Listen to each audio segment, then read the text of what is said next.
L'idée de data pathologie date de 2017 où j'ai rencontré mon ami et confrère Dr Elias Saïd Diré de Djibouti.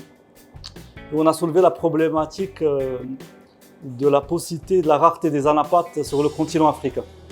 Et l'idée était de trouver une solution se basant sur le digital pour pouvoir faire le diagnostic à distance. La deuxième partie, elle est née d'un drame, je dirais, personnel, où j'ai perdu ma mère d'un cancer du col utérin. Ça m'a poussé à penser à trouver des solutions pour les femmes marocaines et africaines, se basant aussi sur l'intelligence artificielle pour pouvoir faire de la prévention et du dépistage précoce du cancer du col utérin. J'ai rencontré d'autres start-upers du domaine, MedTech, HealthTech en France et dans d'autres pays. Et j'ai eu la chance de rencontrer Mohamed Khanoussi, l'associé et cofondateur de Data Pathologie. Et c'est là que nous avons accéléré vraiment la naissance et la mise en place de Data Pathologie. Data Pathologie est une start-up MedTech vraiment naissante dans un environnement, je dirais, un peu hostile. Et ça nous permet de pousser la MedTech marocaine et pour être leader en Afrique. Nous développons un algorithme d'aide au diagnostic se basant sur l'intelligence artificielle dans le cancer du sein, en partenariat avec l'Institut national d'oncologie. La start-up est passée dans des programmes d'accélération, notamment H7, le 212 Founders de CDG Invest, le programme Start-up de Maroc Télécom.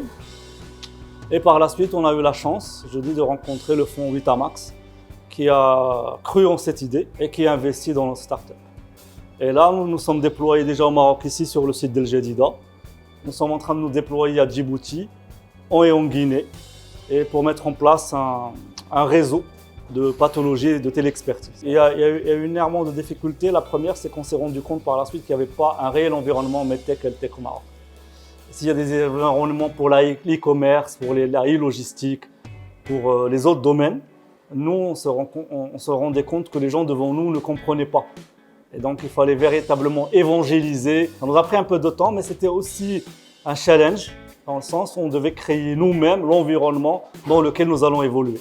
Si on veut faire un kingdom startup, un royaume de startup, il faut que l'environnement aide les jeunes à aboutir leurs idées et leurs facilités. Il faut qu'on apprenne à raisonner non pas comme TPE ou PME, il faut qu'il y ait vraiment un raisonnement startup. Et qui dit start-up dit une rapidité de prise de décision, une résilience, un aboutissement et une valorisation. Et ça, c'est important.